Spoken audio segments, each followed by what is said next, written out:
Creo que el arte a mí me ayudó muchísimo a crear una nueva versión de vida y a poder vivir lo que era la realidad de Cuba de otra forma. Hoy traigo a un pedacito de Cuba con Rachel Valdés. Es una gran artista visual que tiene mucho que contarnos. Me seduce mucho esta idea de las líneas que delimitan la realidad. ¿Dónde está lo físico? ¿Dónde se acaba lo físico? ¿Dónde empieza en este caso lo ideal? ¿Dónde empieza lo ideal? Eso está muy filosófico. Es donde empiezan los sueños. Exactamente. Lo que sí quiero es que se me tome por lo que yo hago y por mi obra. Y creo que debería de ser así con cualquier artista. Da igual si eres negro, si eres latino, si eres mujer, si eres trans, lo que sea. Lo importante es el trabajo. ¿Cuál es el reto más grande que crees que enfrentas como artista, como mujer, como latina? Uno tiene que demostrar mucho más, uno tiene que hacer mucho más para que te escuchen, para que presten atención o para que incluso entiendan o quieran entender lo que estás haciendo, ¿no? Hola, ¿qué tal? Yo soy Lorena Pérez Jácome y esto es Arte en Diálogo, el nuevo espacio impulsado por Arte Informado en donde buscamos navegar el vasto universo del arte contemporáneo y darle voz a todos los componentes, a los artistas, directores, galeristas, coleccionistas, etc. Este es su micrófono, vamos a cuestionarnos juntos, vamos a encontrar algunas respuestas y sobre todo vamos a divertirnos juntos. Si les gusta, por favor suscríbanse, denle like y apóyennos a seguir creciendo en esta comunidad.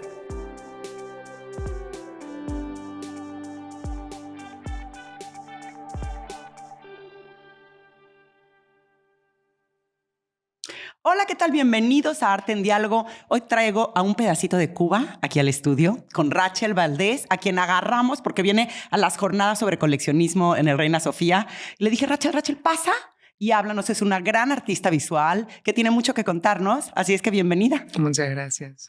Oye, qué bueno que te agarré. Para empezar, vamos a decir, tú y yo nos conocimos en Londres en la Feria de Arte, en Frieze, Sí. y paseamos juntos los pasillos, que eso ya es un bond, porque ya ver arte juntos en una feria, en algo, Sí. y de ahí terminamos, por azares del destino, cenando juntos. Y ahí es cuando tú me enseñaste tu Instagram y empecé a ver unas obras que me parecieron hipnóticas, me gustaron muchísimo. Y después tuvimos la suerte de compartir los nombres en la lista de Forbes de mujeres a seguir, síganos. Y bueno, aquí te tengo ahora sí para que podamos charlar largo y tendido. Bienvenida. Muchas gracias. Para mí es un placer estar aquí. Oye, Rachel, tú cubana. Naciste, viviste en Cuba, te formaste en la Escuela de Bellas Artes. Entraste muy chica a la Escuela de Bellas Artes en Cuba. Sí. Bueno, entré primero en la Academia Nacional de Bellas Artes en La Habana. Ahí comenzó, digamos, la primera etapa, yo diría, de mi carrera. Pero luego entré en el Instituto Superior de Arte y decidí, no comenzar las clases ahí porque me gané una residencia aquí en España. Y yo creo que era un momento para mí de salir y ver qué había fuera de Cuba, porque nunca había viajado. Entonces... ¿Cuántos años tenías cuando viniste a España por primera vez? 19 años.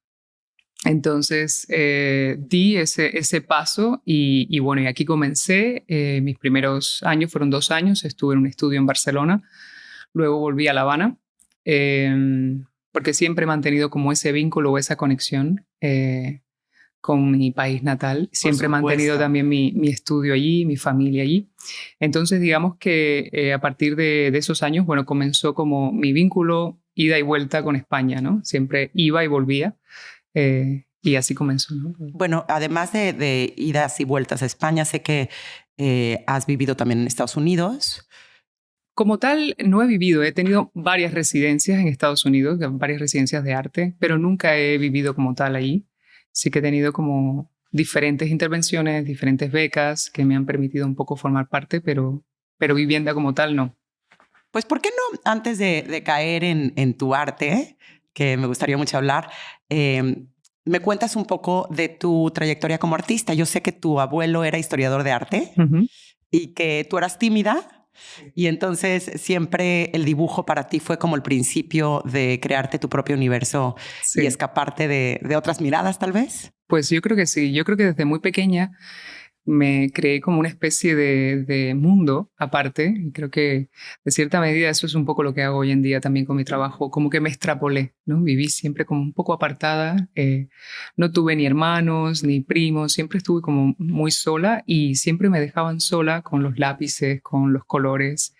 Era como mi manera de crear un nuevo mundo, ¿no? Porque en Cuba yo nací en los años 90 y la verdad que no había muchas condiciones ni muchas cosas para los niños.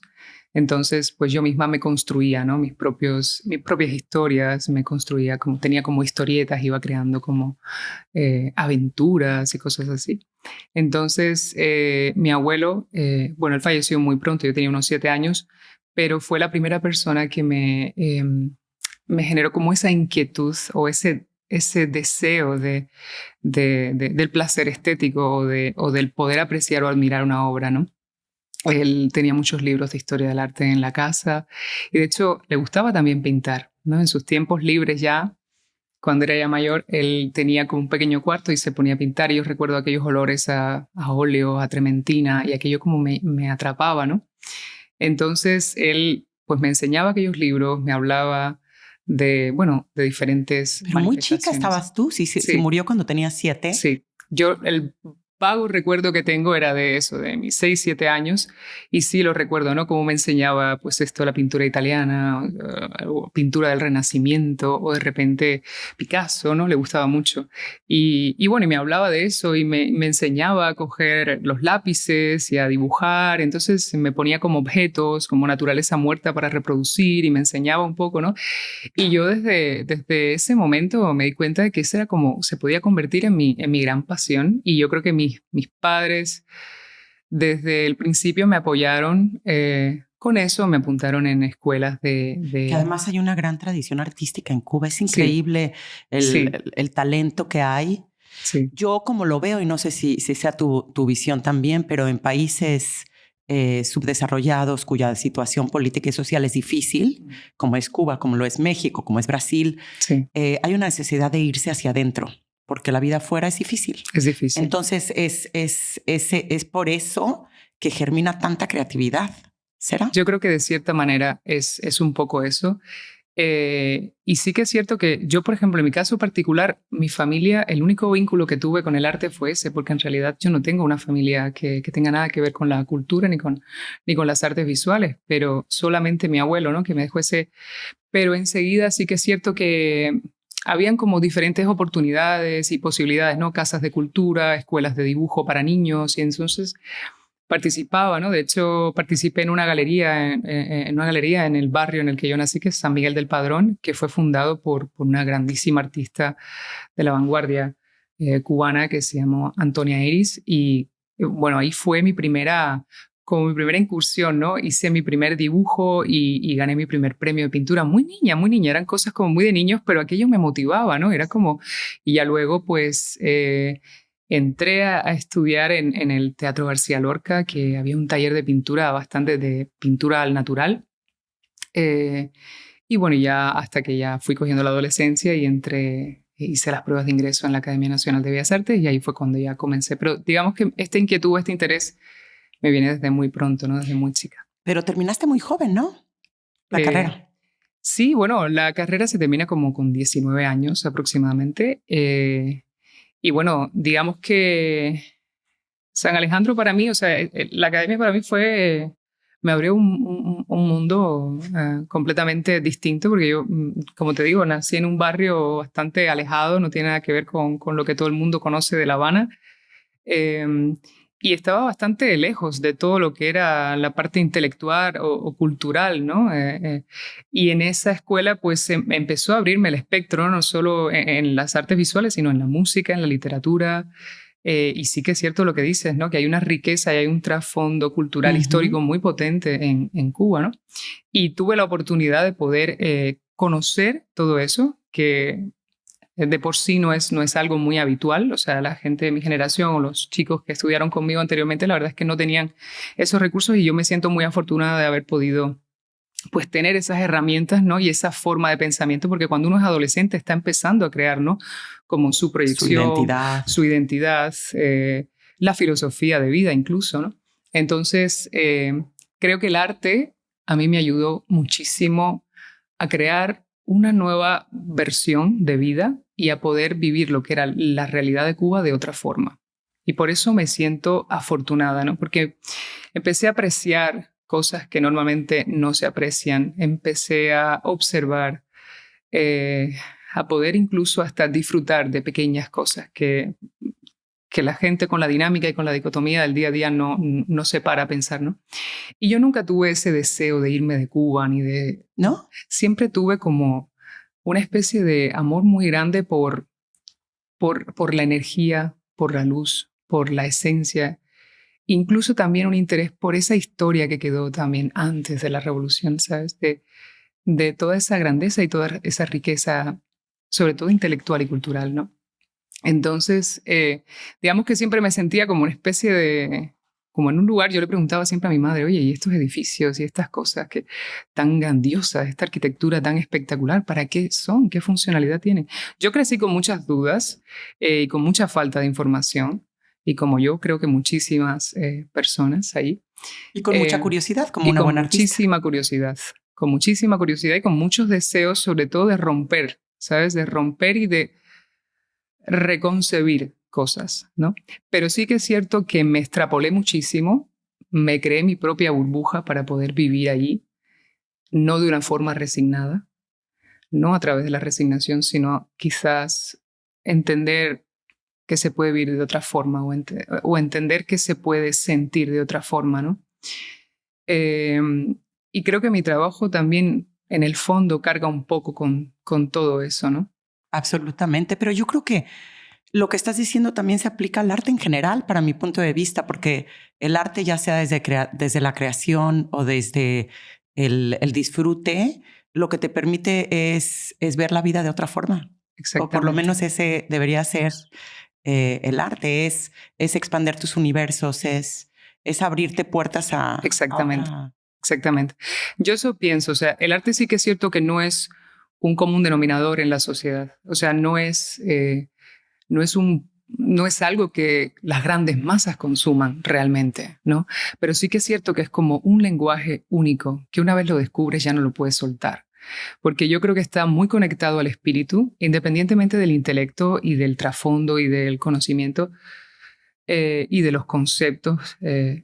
Pero yo creo que el arte está muy conectado al espíritu y al alma. Y creo que tiene el poder de... No sé si de cambiar, no creo que cambiar nada, pero sí por lo menos de mostrarte una pequeña oportunidad o un pequeño camino o una ventana por la cual te puedes asomar y sentir y pensar y vivir ciertas cosas, ¿no? Creo que esa es la verdadera grandeza o el propósito que tiene el arte para la persona que esté dispuesta y abierta, que eso también es... no todo el mundo está en disposición de entender o de comprender o de abrirse, pero creo que trabajar con eso, a mí, yo creo que me acerca mucho al estado, a lo que es el espíritu de la propia creación, ¿sabes? Ya, ¿Sí? Si te vas allá al campo ya un poco medio ¿Sí? divino y tal, para mí como creadora es un acto maravilloso, pero para el espectador yo creo que también, ¿no? O sea, es como lo que te decía, aprender un nuevo lenguaje, una nueva forma de entender, de hablar y de sentir. O sea que eso es lo que tú buscas con tus creaciones, ayudarle o ofrecerles a los otros una forma nueva de ver, de sentir y de vivir. Quizás no tanto nueva, yo no busco inventar, yo solo busco quizás llamar la atención y sobre todo llamar a la contemplación, al autodescubrimiento. No solamente estás observando un objeto, sino que te estás observando a ti dentro de ese objeto. Por eso siempre me ha interesado trabajar con el recurso de la reflexión y de la ilusión óptica. O sea, mi interés siempre ha sido intervenir un espacio de una manera no anacrónica, o sea, un objeto que se pueda integrar, que sea agradable, que se lleve bien con ese entorno, pero que a la vez, cuando pases por ese lugar, llame tu atención y te ayude quizás a percibir el lugar de una manera distinta o a cambiar lo que es tu concepción preestablecida de la perspectiva o de la forma o de dónde tiene que estar el sol o de qué color tiene que ser este árbol o de qué manera tiene que estar ese mar. O sea, poder cambiar esas visualidades espaciales a mí me llama muchísimo la atención y me gusta hacer que ese ejercicio que yo quiero experimentar como ser humano lo experimenten otras personas, ¿no? Y el hecho de poder descubrirte a ti dentro de ese lugar, yo siempre digo que casi siempre vemos todo lo que nos rodea, pero muy pocas veces nos colocamos a nosotros mismos dentro de esos espacios, ¿no? Entonces, creo que nos ayuda a... Son como pequeños ejercicios de eso, de autodescubrimiento, de comprender quizás lo que somos, solamente al menos de una forma física, ¿no? Visual. Pero creo que nos genera como estados también de conciencia, de decir dónde estamos, qué somos, cómo nos vemos, hacia dónde vamos, ¿no? Entonces, bueno, eso es un poco en términos generales, ¿no? El interés que tengo a la hora de crear sobre todo lo que son las esculturas y las instalaciones. Me gustaría hacer un paréntesis para todos los que nos están viendo, que entiendan un poco tu obra, porque tú vas desde el dibujo, la acuarela, la pintura, hasta las grandes instalaciones de las que estás hablando ahora, Sí. que usan mucho cristal, mucho vidrio, muchos reflejos y que son obras públicas. Tienes una en el desierto de Utah, otra en el malecón de Cuba, otra apenas en Toledo, en un jardín. Y bueno, todas estas estructuras que no he tenido el placer de verlas físicamente en persona, pero se entienden como lugares, como lo estás diciendo, en donde se refleja la naturaleza, pero también te reflejas tú mismo. Entonces, es una manera de encontrarte con tu otro yo, pero desde otro punto de vista. Sí. Es como yo lo entiendo. Es para empezar desde afuera, cómo te reflejas tú y cómo se reflejan los otros y cómo te encuentras a ese otro tú. Y desde adentro usas mucho el azul. Sí. Y entonces es observar la realidad, pero con un tono diferente. Es tratar de cambiar y jugar con las percepciones. Exacto. Son obras inmersivas, son obras en donde la gente participa y que además, incluso sin que te metas, las ves desde fuera. Estas grandes instalaciones son las primeras obras que además tú a los 21 años ya participaste en La Habana con una de estas instalaciones. Sí. ¿El Cubo?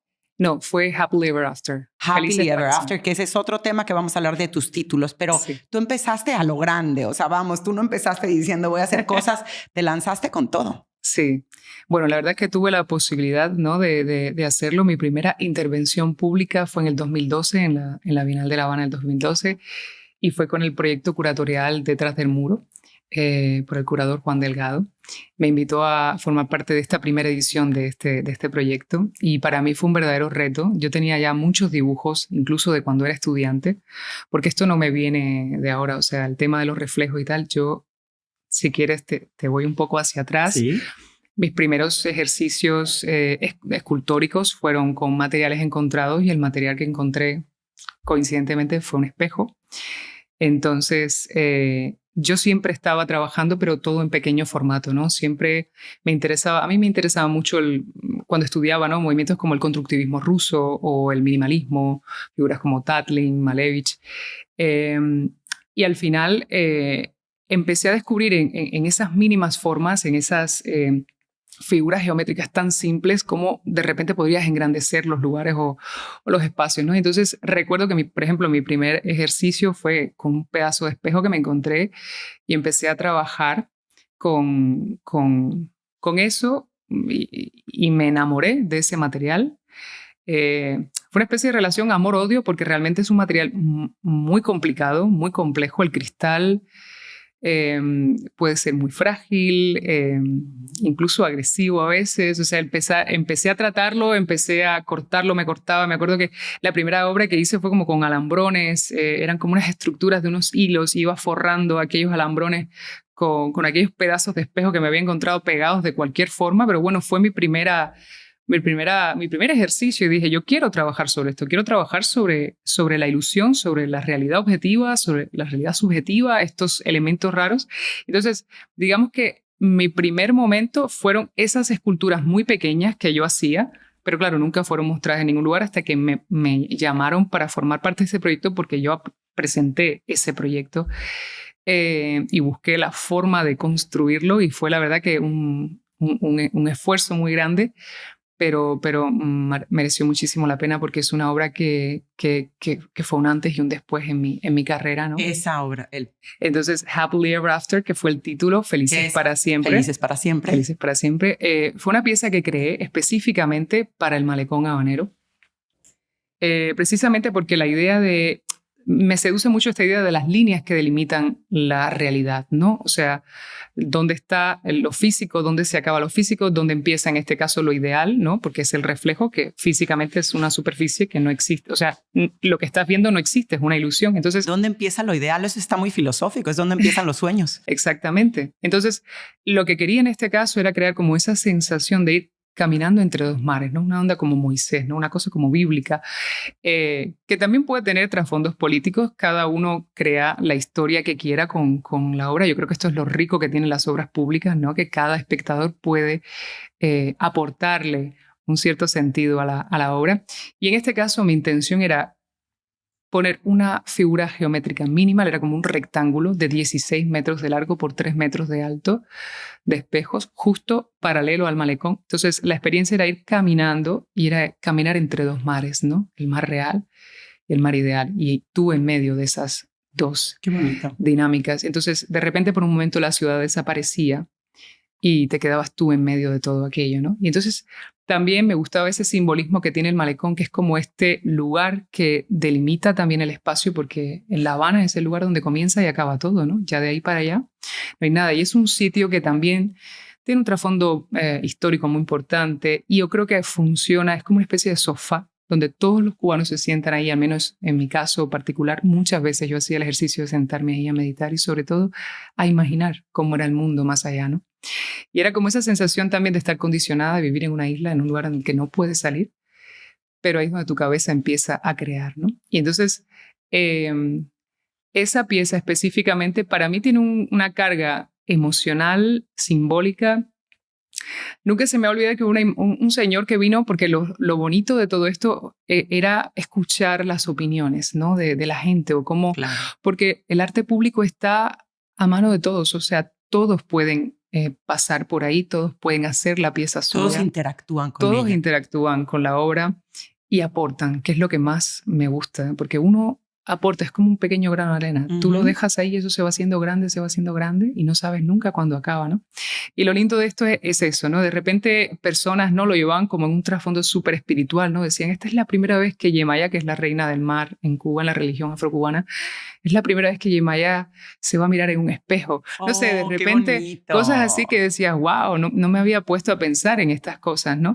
Pero sí, o sea, la idea era como esa historia, ¿no? De felices para siempre. En realidad, si te soy sincera, esto viene de un cuento. Esta frase viene de un cuento que yo leí de pequeña que a mí me marcó. Y esa frase es como el gran sueño de cada ser humano. Todo el mundo quiere... se llama así, Felices para siempre, Happily Ever After. Entonces, era un cuento, no recuerdo ni de dónde era, era un libro. Y era pequeñito. Pero sí recuerdo que era como esa metáfora de que al final todos queremos un final feliz, ¿no? Y es un poco la vida, que el camino que sea, que por lo menos termine bien, ¿no? Y ese es un poco también esa especie de limbo en el que nos encontramos y en el que nos hemos encontrado los cubanos en mucho tiempo.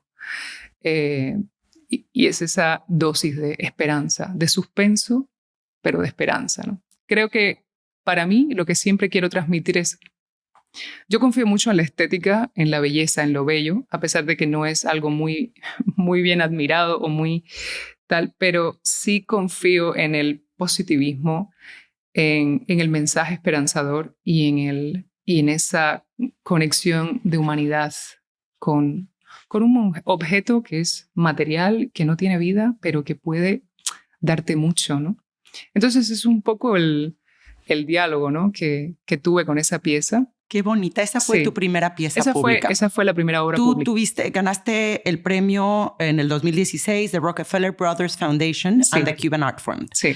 Y ahí también presentaste una pieza muy grande en Times Square. Times Square, sí. Esa se llamó... ¿Eso fue después? Esa fue después, sí. Esa se llamó... Bueno, anterior a esas hice unas cuantas, pero esa pieza específicamente se tituló The Beginning of the End, el principio del fin.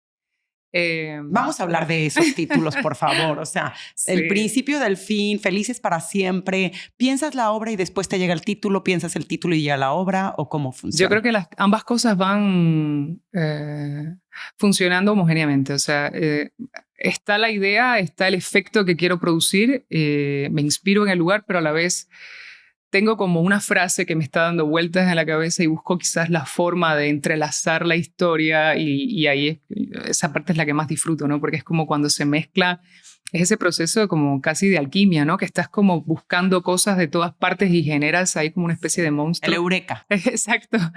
Y The Beginning of the End realmente también es un poco hablando de eso, ¿no? ¿Dónde están los límites? ¿Dónde el principio del fin? ¿Dónde comienza lo real? ¿Dónde comienza lo ideal? ¿Y qué es la verdad y qué no es verdad? Pues mira, yo lo había interpretado diferente. Para mí el principio del fin me suena un poco, ay, no quiero. Como cuando se te va terminando un amor y ya lo sabes. Pero eso también puede ser, eso también puede ser, eso también puede ser. Por eso, por ejemplo, creo que vi titulares o algo así que decía una artista cubana predice el principio del fin, porque justo venía Trump. No sé, de repente cosas así como, no sé, cada uno lo interpreta como quiere, ¿no? Yo me voy a esta parte un poco más de física, ¿no? De el espacio y tal. Pero si lo quieres interpretar por un tema emocional, por supuesto, el principio del fin es una frase un poco ya derrotista, pero también de asumir, ¿no? De rendirte ante la vida, ante lo que está pasando. ¿Viste diferente Cuba cuando saliste de Cuba? ¿Te cambió la percepción? Sí, definitivamente. Y no solo Cuba, yo creo que el mundo lo vi completamente, porque claro, tenía una concepción muy distinta a lo que había afuera, ¿no? Entonces, sí, pero no sé, yo intento siempre ver lo bueno de todo, ¿sabes? No me pongo en un lugar crítico, me gusta aprovechar, no diría disfrutar, yo creo que aprovechar o sacar lo mejor de cada parte, lo mejor que me ofrece cada lugar, cada persona, cada emoción, cada experiencia, ¿sabes? Entonces, no sé, la vi distinta, sí, pero la seguí viendo igual de auténtica que como la he visto siempre. Oye, te quiero preguntar, ¿cuál es el reto más grande que crees que enfrentas como artista, como mujer, como latina? El reto más grande. Yo realmente, como mujer, creo que es difícil, o sea, es una obviedad que la mujer tiene un lugar distinto al hombre en el mundo del arte. Está mucho más liderado por el hombre en este caso. Y sí que es cierto que quizás cuesta un poco más llegar o cuesta un poco más que crean o que confíen en ti. Creo que la mujer, al menos en mi caso, no me gusta generalizar ni hablar en términos así generalistas, pero al menos en mi caso a veces siento eso como que uno tiene que demostrar mucho más, uno tiene que hacer mucho más para que te escuchen, para que presten atención o para que incluso entiendan o quieran entender lo que estás haciendo, ¿no? Ahora que hablas de hacer mucho más, ¿te han estorbado los estereotipos? Porque tú empezaste muy joven siendo modelo. Hiciste el video de La Traidora de Marc Anthony. Sí. Y después tuviste mucha atención mediática a través de tu relación con Alejandro Sanz. ¿Te afecta como artista la atención mediática? ¿Tú crees que te da, te quita? ¿Cómo lo sientes? A ver, a mí en lo personal no, pero sí que es cierto como que... tu obra. Exacto. Pero personalmente no, pero sí que existen los estereotipos y sí que existen los prejuicios. Muchísimo, desafortunadamente, en el mundo del arte. Lo cual me parece, no sé, es algo que me sorprende, ¿no? Estando en la era en la que estamos, ¿no? Con las aperturas que no entiendo cómo todavía te siguen encerrando o tienes que seguir formando parte de esta única forma para poder encajar, ¿no? Yo sí me he sentido muchas veces que voy contra la corriente y muchas veces me he sentido que me ahogo, siendo muy honesta, porque no me han abierto quizás las puertas por ciertas condicionantes, quizás estéticas, visuales o históricas, Totalmente. lo que sea, lo cual me parece una locura, ¿no? Porque estamos hablando de quizás el arte es el medio más libre, en teoría, ¿no? De expresión, de creación. No entiendo por qué existen todavía esos tabús, o sobre todo esos estereotipos, esos cubos en los que te quieren meter, ¿no? O sea, es como que te miran y dicen, no es posible que tú hagas esto, o no es posible que tú puedas hablar de esto, o no, ¿por qué no? ¿Por qué no? Y tú dices, ¿pero por qué no? ¿Por qué no? ¿Sabes? Y yo no quiero ser tampoco la heroína aquí, ni la que cambia las estructuras, ni mucho menos, porque creo que tampoco me hace falta. Pero sí, es un tema que llevo, que cargo conmigo y bueno, y me toca. Y lo único que tengo que hacer es trabajar y con mi trabajo, pues, no sé si demostrar, porque demostrar no es la palabra, pero con mi trabajo es decir lo que soy y lo que vengo a hacer. Seguir haciendo tu trabajo, que yo creo que... Y yo creo que no estás sola en eso. Me parece que muchas veces a la mujer, bueno, en general, sí, se llegan a esos estereotipos en donde no puede ser tan guapa y ser tan buena artista. ¿Por qué no? O sea, cuando ven tu obra, yo no sé qué tantos llegan a esa línea en donde se meten en tu trabajo y dicen, esta mujer tiene muchísimo que decir y esta mujer es muy talentosa. Y entonces sí me parece una piedra en el camino que tú y otras mujeres lastimosamente tienen que pasar. Sí. No diría que triste, porque triste no es la palabra, pero es un reto. Es un reto. Es un reto, definitivamente. Es un reto que hasta a veces hasta me entretiene, ¿no? No diría que me divierte, porque a mí, o sea, lo que sí quiero es que se me tome por lo que yo hago y por mi obra. Y creo que debería de ser así con cualquier artista.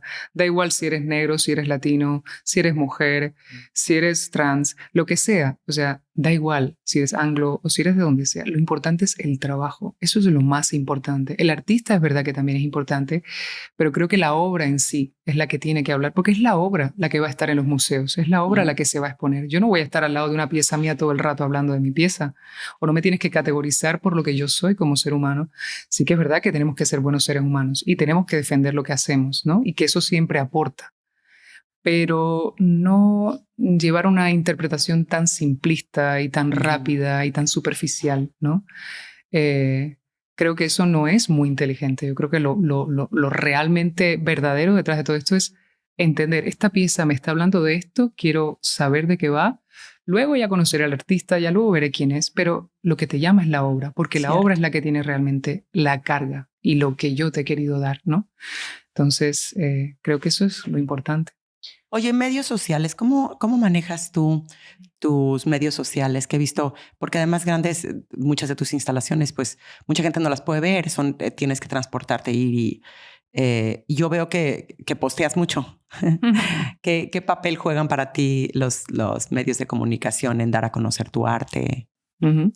Creo que las redes sociales cumplen una función fundamental. Creo que la tecnología como tal, en general, hoy en día en la sociedad tiene el lugar número uno en estos sentidos, ¿no? El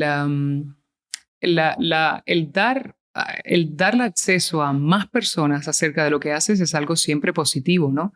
Lo que uno tiene que saber cómo lo hace y de qué manera no caer tampoco en esas dinámicas, ¿no? Que te obliga un poco la red, ¿no? A estar posteando constantemente y a dar cualquier tipo de contenido. Yo creo que lo más importante es la calidad y no la cantidad. Entonces, sí que es cierto que a veces los propios algoritmos, el propio sistema te obliga, ¿no? A estar todo el rato creando, y es imposible porque uno no puede estar generando todo el rato.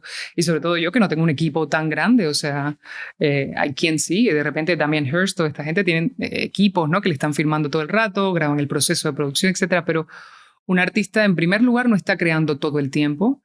Y no está generando contenido todo el tiempo, es imposible, ¿no? Entonces, tienes que saber administrarte, tienes que, sobre todo, definirte muy bien, saber bien lo que eres y lo que quieres mostrar al mundo y cómo lo muestras, que hoy en día también eso es un punto aparte, ¿no? Es casi como una profesión aparte. Y también es un reto, pero es interesante, ¿no? O sea, más personas alcanzan a ver lo que haces y es verdad que es un mundo que hay de todo, ¿no? Es otro mundo, es muy fuerte, es como otro lenguaje, así como el arte tiene un lenguaje, las redes y la tecnología como tal, Totalmente. o sea, es un ecosistema ahí súper complejo, súper raro y también súper rico si lo sabes utilizar. Si lo sabes utilizar, sí, tú tienes muchísimos seguidores, entonces sí, por ahí puedes enseñar alguna de las cosas, pero es cierto que también te puedes dejar absorber por eso y dejas de crear. Totalmente. Sí. Pero muchas veces, a ver, como no es una cosa muy importante para mí, el tema de las redes, o sea, tampoco es que sea mi día a día ni que trabaje en base a eso, para nada.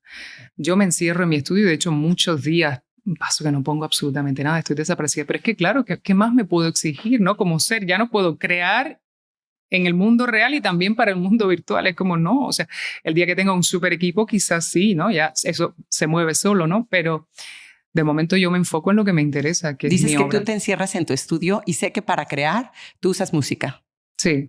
Que es muy importante. Cuéntame qué escuchas. Sí, bueno, a ver, yo creo que el proceso de de creación o el proceso de entrar al estudio es como un ejercicio, casi una obligación que te impones, ¿no? Porque no siempre tienes ni la musa, ni tienes ideas. Como decía Picasso, que la inspiración me encuentre trabajando. Exactamente, exactamente. Yo creo que en la constancia y en la disciplina está la diferencia, ¿no? Y creo que cuando tú empiezas a motivar esas cosas que están en tu subconsciente un poco dormidas, pues entonces si con ese ejercicio diario más cosas empiezas a hacer, ¿no? Entonces yo cada día me esfuerzo, voy, no es un esfuerzo como tal tampoco, o sea, cada día voy, es mi práctica.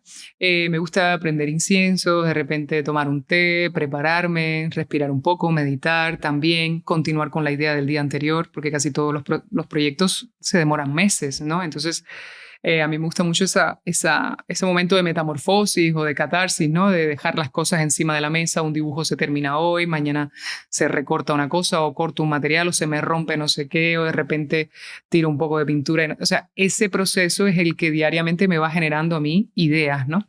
Entonces, me suelo acompañar de música, a mí me gusta muchísimo la música, o sea, creo mucho en el poder de la música. Así ¿Y como qué escuchas? ¿Te llegan tus raíces? Sí, o sea, me gusta mucho la música cubana, eso sí, ya sabes que son muy contagiosos. Sí, me gusta la música, esas mezclas afrocubanas, la rumba, yo creo que es como una cuestión ya como tribal, ¿no? Es como una cosa, o sea, esas tumbadoras o esos bajos, esas cosas, pues son vibración también, el sonido es vibración, eso emite una energía. Entonces, a mí me produce estados de acción. Cuando me pongo ahí, me la pongo bien alta, entonces hay momentos en los que no, hay momentos... Sale lo cubana. Exacto, la parte cubana. Pero hay momentos que, mira, música clásica también, o música como de meditación, o sea, tengo un espectro musical bastante amplio, yo escucho muchas cosas. Pero sí, o sea, siempre me apoyo de la música, me da como mucha fuerza, sobre todo a la hora de pintar, ¿no? ¿En qué estás trabajando ahora? Vamos a contarles al público ahora. ¿Tú sigues a medio camino entre Cuba y Barcelona? Sí. ¿Y cómo manejas tu tiempo? O sea, ¿son unos meses o porque tienes un hijo? O sea, tengo mi hijo. Estoy la mayor parte, evidentemente, aquí. Estoy siempre aquí en España. Pero bueno, siempre me voy moviendo porque también tengo parte del estudio allí, voy trabajando desde allá. Pero sí, actualmente estoy trabajando en maquetas, o sea, en la parte de producción instalativa, pero en pequeño formato. Entonces estoy como esa parte, bueno, el diseño de la obra, el dibujo digital, pues trabajo como con diferentes medios, ¿no? Entonces, bueno, estoy un poco en esa parte. También hago mucho trabajo de acuarela, que a mí me fascina. Porque yo en realidad me gradué como pintora, no como escultora. Entonces digamos que la pintura es algo que tengo en mí, que incluso lo hago como un ejercicio mío íntimo. Yo creo que, yo no sé, quizá estoy equivocado, a lo mejor de aquí a unos años piense diferente, pero hasta ahora creo que la pintura la realizo como un acto personal, como una necesidad íntima. Como una necesidad de expresión, ¿no? Porque eso fue como mi primera herramienta en el arte, ¿no? Es como algo que no me abandona y está ahí. Y también porque creo en la técnica y porque me interesa, ¿no? El poder dominar las formas, el dibujo. Creo que eso te da una riqueza a la hora de crear mucho más que si no lo tienes, ¿no? Que además, según tengo entendido, es muy conocido la educación en la academia en Cuba porque enseñan muy bien la técnica. Sí. Son como muy rigurosos con eso. Sí. ¿Cierto? Sí, yo tenía un profesor que me decía que Rachel, tienes que aprender a pintar y pintar bien para luego olvidarte de lo que has aprendido y hacer lo que vienes a hacer. O sea, qué bonito está eso. Tener ese conocimiento de base es fundamental. Sí que es cierto que te puede encerrar muchísimo a la hora de crear, porque quedarte solo en la técnica, evidentemente eso no tiene ningún, bueno, o al menos tiene valor, pero quizás no tanto, al menos en la era contemporánea. Pero sí es importante tener ese dominio, porque si yo no supiera dibujar o si yo no supiera de color o de teoría del color, es que yo creo que estuviera muy limitada a la hora de, por ejemplo, crear una obra tridimensional.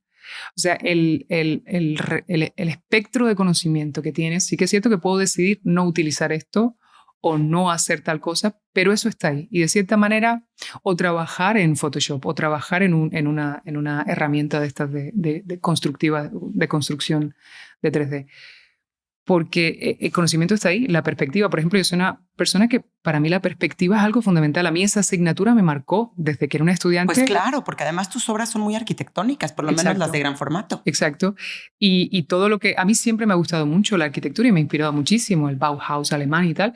Pero el construir una forma en el espacio, calcular, porque todo tiene una medida matemática, al final, y la perspectiva es perfecta, o sea, no se equivoca, es como algo, es física pura, pero llevado al arte. Entonces, cuando yo empecé a descubrir esto, ¿no? Desde lo más simple, el horizonte, ¿no? El punto de fuga, el doble escorzo, el simple escorzo, el triple escorzo, y cuando empiezas a calcular y cuando ves que todo cae y encaja, yo, por ejemplo, por eso me encanta hacer esta serie de piscinas, ¿no? Que yo hago, que son como construcciones arqueológicas también, que no tienen nada que ver con la pintura que hago, pero es esa necesidad también de controlar esa forma espacial en un plano bidimensional. Entonces, digamos que eso para mí, yo he encontrado un amor tan grande a hacer eso, porque es como la creación divina, ¿sabes? Es como crear algo, inventas algo que no existe, pero que existe ahí, ¿sabes? Exacto. Entonces, no sé ni por qué te estoy hablando de esto. Y además la arquitectura tiene algo que lo puedes habitar.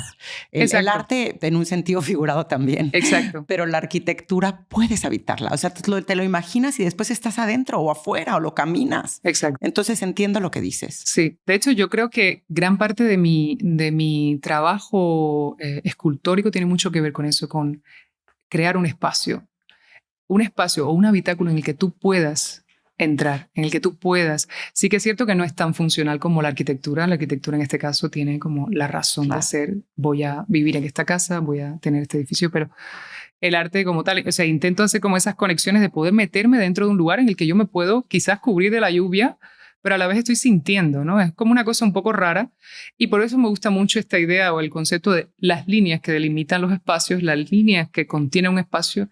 Tú te puedes meter en ese espacio, puedes salir de ese espacio, ¿no? Siempre las líneas. Yo creo que están ahí siempre en mi trabajo por todas partes, ¿no? Ya dijiste que tuviste muchas inspiraciones. Sé que eres admiradora de de Kooning, pero ¿hay algún artista ahora contemporáneo que sea para ti un referente? Contemporáneo. O bueno, no sé, si alguien además de Kooning o alguien que haya marcado tu trayectoria. Yo lo he dividido todo, o sea, siempre lo he dividido, o sea, me ha encantado siempre la obra de Picasso también, pero pintores, sobre todo de los años 40, 50, los abstractos norteamericanos, o sea, Robert Motherwell o de repente, no sé, Cy Twombly también, no sé, o Joan Mitchell, es una mujer que me fascina, ¿no? A mí también me encanta. Me parece que tiene una fuerza. Esa fuerza. Y además me encanta que haya sido una mujer así de chapa adelante. Totalmente, sí. totalmente. Rachel, si platicáramos en 15 años, ¿qué cosas te gustaría haber hecho que todavía no haces? Bueno, evidentemente llevar a cabo todos los proyectos que tengo en mi cabeza, ¿no? Todas esas obras tan difíciles que tengo, pero que sé que algún día las voy a poder hacer. Pero eso, poder llevar a cabo esos proyectos. Pero un momento en específico que te gustaría pasar, alguna, no sé, vivir en algún lado, una obra en específico, un reconocimiento. ¿Cuál sería el momento donde vamos a abrir esa botella de tequila?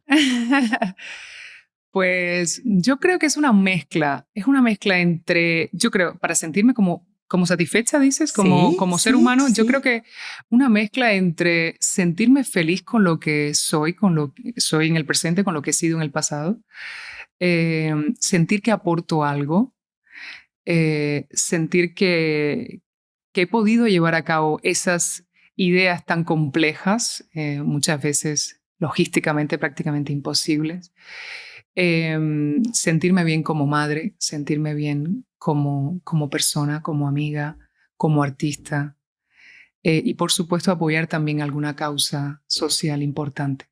Creo que de aquí a 15 años lo que me gustaría es poder sentirme, quizás no orgullosa, pero sentirme útil en ese sentido, tanto dentro del mundo del arte como fuera. Claro, un equilibrio. Acabas de decir básicamente un equilibrio que para las mujeres es también otra complicación, porque el equilibrio de ser madre, sobre todo eso que es una etapa importantísima, y crear al mismo tiempo y ahora pues también tener una pareja y que entienda la pareja tus tiempos de creación y tu tiempo. Es muy difícil. Es difícil. Para la mujer hoy en día en la sociedad es que De verdad, es un reto en muchos aspectos porque son muchos fenómenos a la vez, ¿no? Son muchas cosas a la vez, cosas a las que el hombre no se tiene que enfrentar y la mujer sí. Entonces, bueno, creo que Dios nos hizo poderosas, tan poderosas por eso, pero sí, es doblemente difícil, es mucho más complicado, ¿no? Porque tienes muchas responsabilidades que son únicas y exclusivas de las mujeres. Cierto. Socialmente impuesto, ¿no? Pero sí. Así es cierto. Pero bueno, te vamos a seguir de cerca. Desgraciadamente se nos acaba el tiempo, pero no sé si hay algo que quieras decir que no hayamos mencionado. No sé, yo para eso prefiero que seas tú la que me... Entonces, nada, seguirte de cerca y ver esas creaciones que tienes por allá. Y ya hablaremos en 10 años con la botella de tequila. Exacto. Y con todas las palomitas hechas. Exacto. Un placer. Rachel, muchísimas gracias. gracias. Gracias a ti, de verdad. Un placer tremendo.